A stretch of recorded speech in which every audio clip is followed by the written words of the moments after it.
Hello, my friends, and welcome to another podcast episode. Thank you so much for joining me here in this container. Today, I want to explore with you something that comes up a lot in my conversations with other practitioners, especially female practitioners.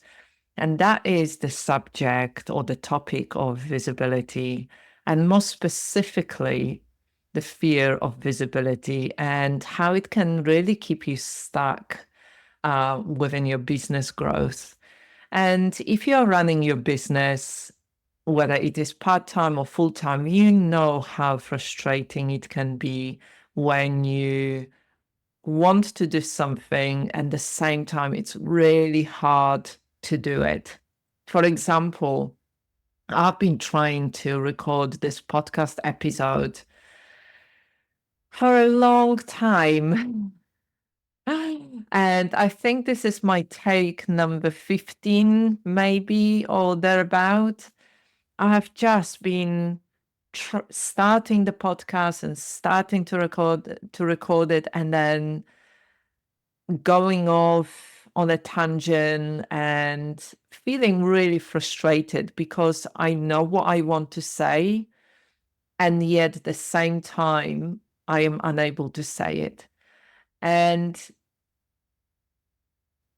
for me, it's a little bit like that with visibility. We want to be more visible because we know that if we are going to grow our business, if we are going to sign up new clients, they need to be aware of us. I mean, if you've done any of the masterclasses or webinars or any of the kind of business focused courses, they all talk a lot about visibility. And so we know how important it is. We know that we want to be visible. And at the same time, this topic and the idea of visibility brings up so much resistance within us. And there are so many different layers within that. You know, if I think about the fear of visibility, what comes up for me and what I hear comes up for others is this fear of being judged, the fear of being criticized, being told that you don't know what you are talking about, the fear of making mistakes in public, and people pointing out that you don't actually know what the hell you're talking about.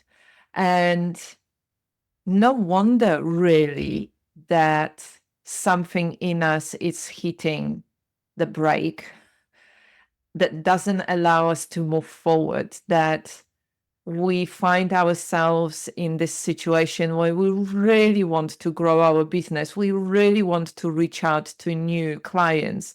We want to be so much more visible. And yet at the same time, we are not doing the things that we know we need to do in order to reach new potential clients and people. And this inner resistance that comes up often is unconscious. Sometimes we are aware of it. So often we procrastinate on doing the things that we know will help us become more visible. Sometimes we procrastinate on it by doing other things. I'm just gonna tweak my website a little bit more, that page that needs really updating, or I am just going to work on this opt-in freebie and update it again, and then I'm not going to share it with anybody. Or I am just going to record this video and I'm going to record it 20 times and then not share it anywhere. And so I really want to take a moment and normalize this. If you are feeling like this, if you are aware that you are doing this kind of behaviors, you are not the only one. Everybody does them to lesser or bigger degree. And this fear of visibility is really real. And I see it so much. I know where, for example, this fear comes up for me. I've seen so much bullying behavior going on social media. I've seen practitioners who are very experienced and who should know better, and yet they behave in awful ways towards other practitioners on social media. I've seen people behave in a way that they would never dare to behave in this way to somebody's face. So no wonder that we are so hesitant and so much resisting showing up on social media or speaking in public or launching new offers or sharing our message. No wonder that we get really stuck in those behaviors of overthinking and trying to be perfect and procrastinating and comparing ourselves to others. No wonder that unconsciously and sometimes consciously, we have one foot on a gas and the other foot on a brake at the same time.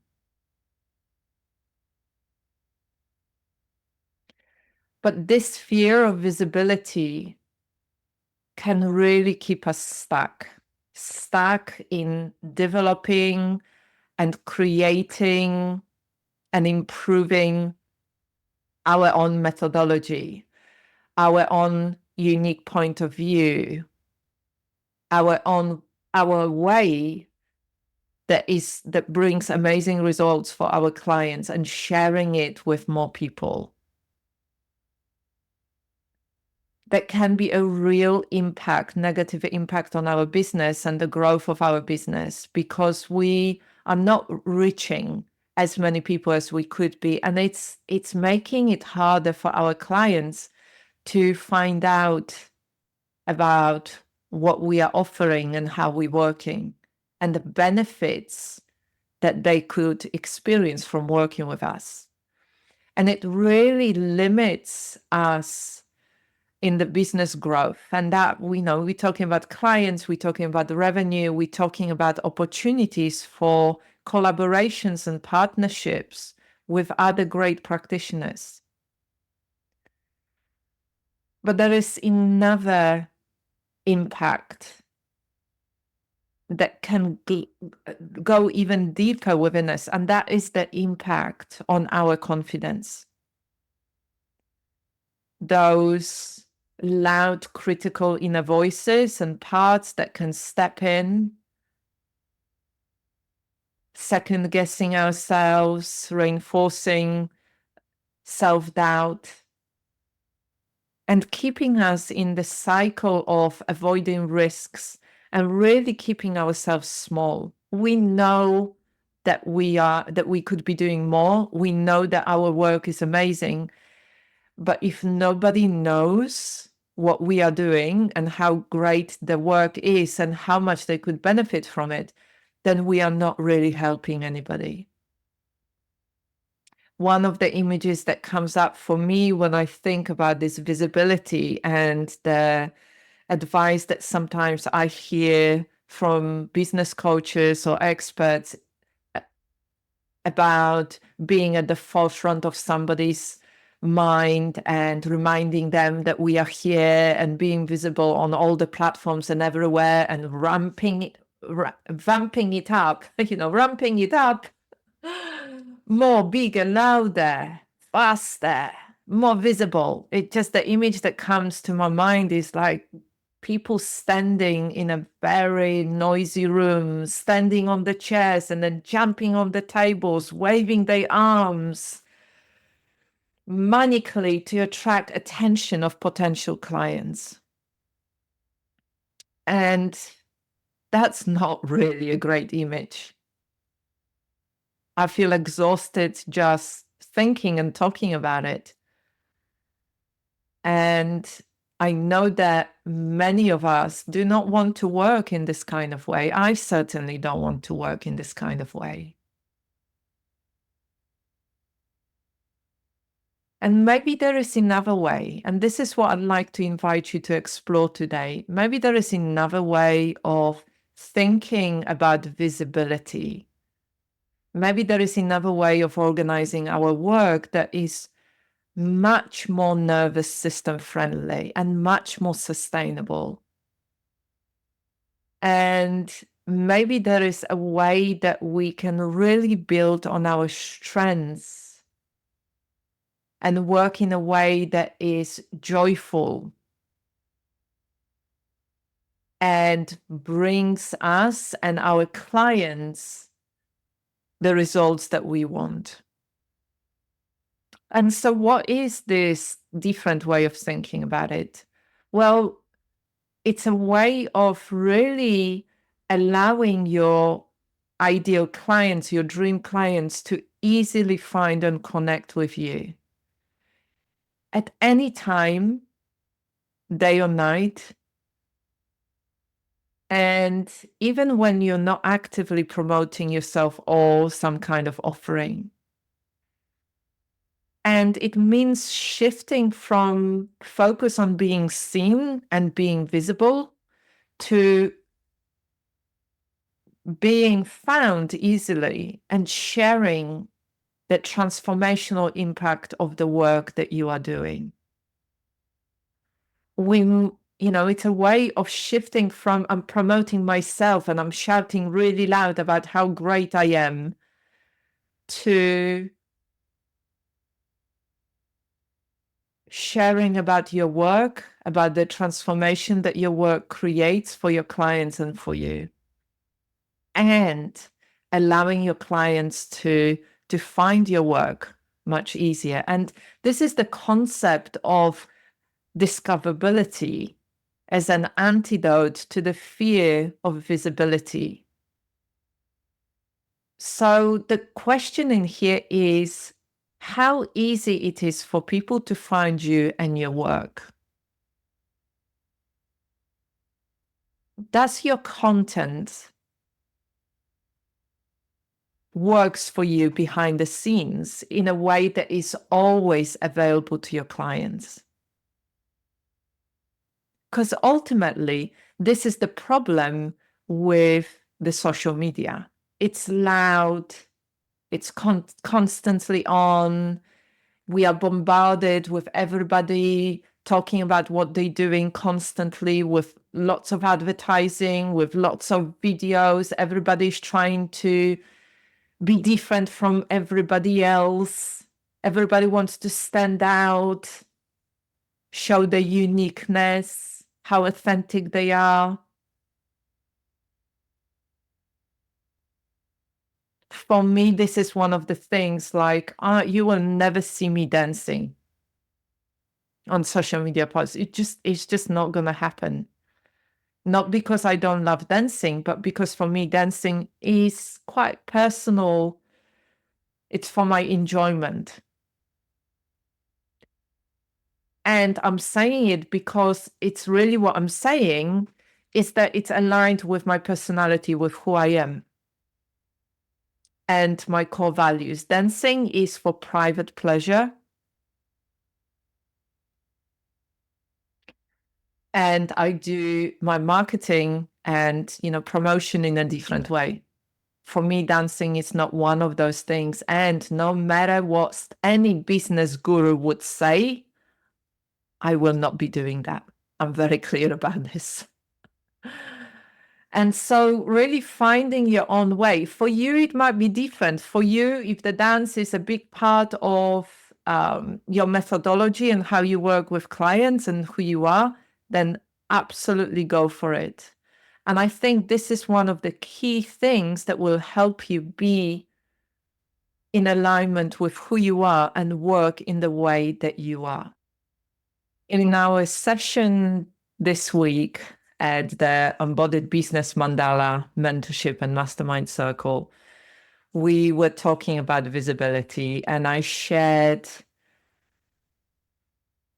a quote from one of my favorite writers, from Seth Godin, who said, "Authenticity is for friendships. Consistency is for professionals." And this is something that we all need to reflect on. I love that quote. I just think it's, we all, this drive to become more visible, to be more authentic and actually share that you are different than others. If that drives your behavior, that will be very different from if you drop back into your somatic intelligence or embodied wisdom, when you connect with the essence and the foundation of your work and the service that you provide. And when you come from this perspective of wanting to share your work, sharing your content, sharing your expertise, sharing your message in a way that moves away from self-promotion into really sharing the possibility of the transformation. And there are many different ways that you can do that. You can start working on your SEO-friendly blog posts or your website. You can create consistently social media content that resonates and that people share because they love it. You can do podcast interviews. You can take part in summits. You can collaborate with others and do interviews. There are many different things that you can do. One of my favorite things that I always come back to, that is really nervous system friendly and takes away that fear of being judged, is to talk about your work through sharing stories and insights.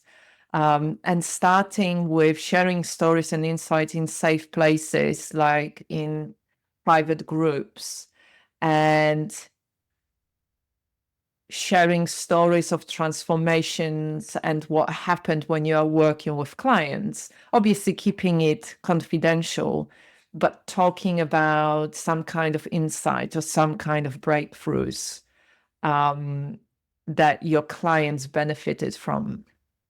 And thinking about your presence, online presence, and your content from a point of making it evergreen.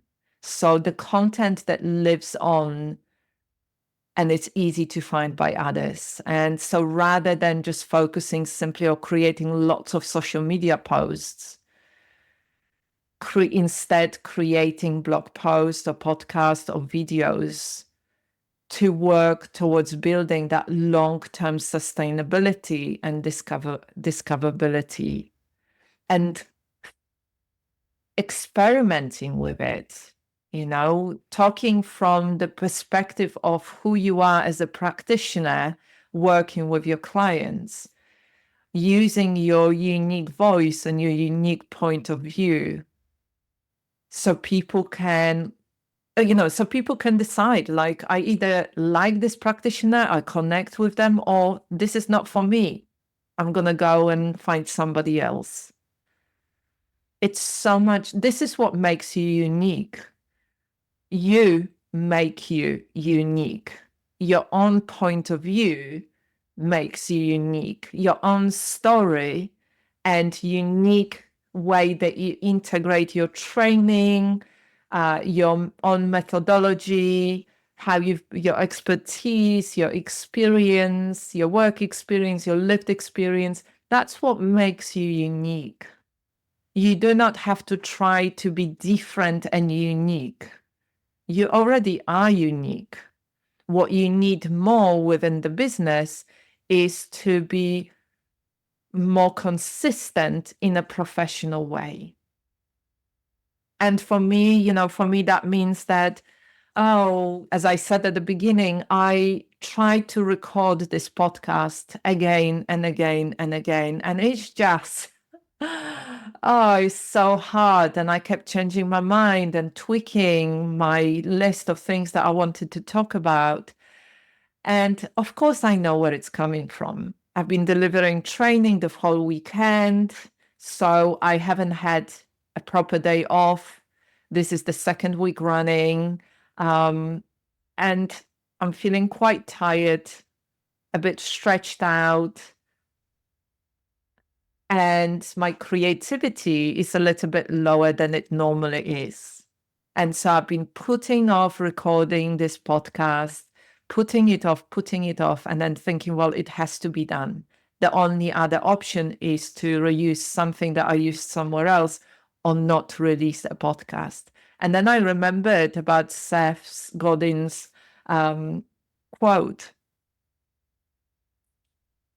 consistency is for professionals. Consistency is for professionals. And as a professional, I can show up in a different way. I can be more myself. I don't have to be feeling on the top of the world. I just need to show up and do what I believe in doing, which is recording this podcast, sharing it with you, talking about something that really matters to me and that matters to my clients, specifically as I'm talking about today, to other female practitioners, other female small business owners who have to wear, just like me, so many different hats. And one of those hats is, marketing, head of marketing, head of sales, doing all the stuff. And if you think about this, doing all the stuff is challenging already. Never mind if you're trying to present in a much more authentic way than others. And so having a plan can be a really useful thing. Having a strategy is a better plan.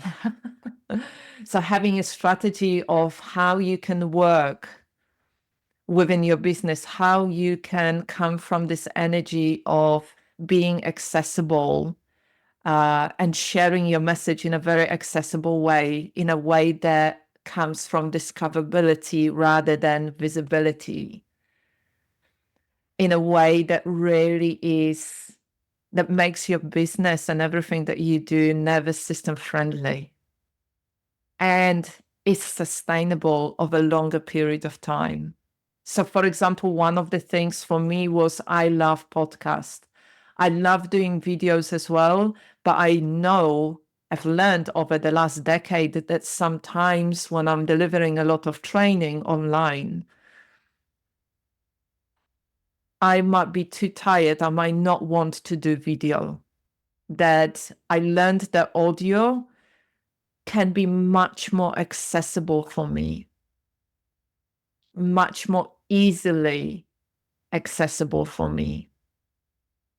And so often I will do, when I have got a lot of creativity and I had the inspiration and I feel enthusiastic, I will do, for example, mini series where I will do the podcast, but I will also record this podcast as a video and then release it as on YouTube as mini series and release it as a podcast, audio podcast. But most of the time, I will record this podcast as audio because I know it's much easier for me. It's much easier for me to do it in a consistent way, week after week. It's much easier for me to show up. Doesn't matter if, my hair is not done. It doesn't matter that I've got absolutely no makeup. It doesn't matter that I've got my fleece, that I'm wearing it now. I can just show up and share my message with you. I don't have to worry about looking good on camera, especially when I'm not feeling it. But I can still share my message. I can still share what I believe is important. to me and to my clients, no matter how I am.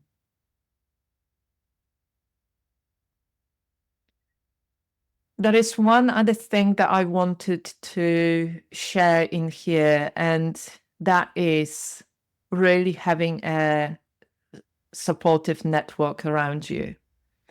When it comes down to visibility or fear of visibility, if you are feeling alone, if you are struggling, if you are experiencing a lot of self-doubt, if you are second guessing yourself, and you are left on your own with those thoughts, with nobody giving you feedback, with nobody supporting you or encouraging you or celebrating your successes or holding space for you when you're struggling, it's much harder then to keep going. And so finding a supportive network for yourself, getting accountability, having feedback, having other people to hold space for you, to celebrate or to support you when you're struggling, is key for you to be able to stay the course for a long time, for years to come, for decades to come. I know that this is one of the most important things for me. And that helped me to grow my business and make the decisions and choices within my business that maybe I felt nervous about. Maybe I wasn't sure that they would work or that I could do them. Having that support has been key to really hearing somebody mirroring back to me saying, yeah, you can do it. Or have you thought about different ways of doing it? Maybe you could do it like this or like that. What resonates? What works better for you? Or what would work better for you? And so having that support is key to really growing in a way that is right for you. It's not, for me, it's not about taking somebody else's way of doing things, because often they don't resonate for me. Often the other person will have different personality or different energy or different set of commitments, different way of doing things that maybe wouldn't work for me. But there are certain principles that I can take and integrate within my own business and change them to actually suit me. But having that supportive network and community can be really, really, really helpful. It will help you not to feel so alone with all the decisions that you make. And it will give you space to talk about all those things that maybe you can't talk about with your family and your loved ones because they simply don't understand what you're worrying about or the decisions that you need to make. So if what I'm talking about resonates, and if this way of working, moving from visibility to discoverability and working much more in a nervous system friendly and sustainable way, if that resonates, our enrollment for the Embodied Business Mandala mentorship and mastermind circle is currently open. If you are more sensitive and conscientious female small business owner, if you would like to be in a small community of other women growing their own business in similar kind of way, reach out to me, follow the link, check out the deeds, and let's talk. Let's make your 2025, your next year, a year where you can grow in a way that allows you to become more you, in a way that is sustainable, in a way that allows you to share your message, and in a way that feels safe enough for you to show up and share the transformational work that you do. And whatever you do, take a little bit of time, reflect on what I've been talking about today. And before you start making plans for the next year,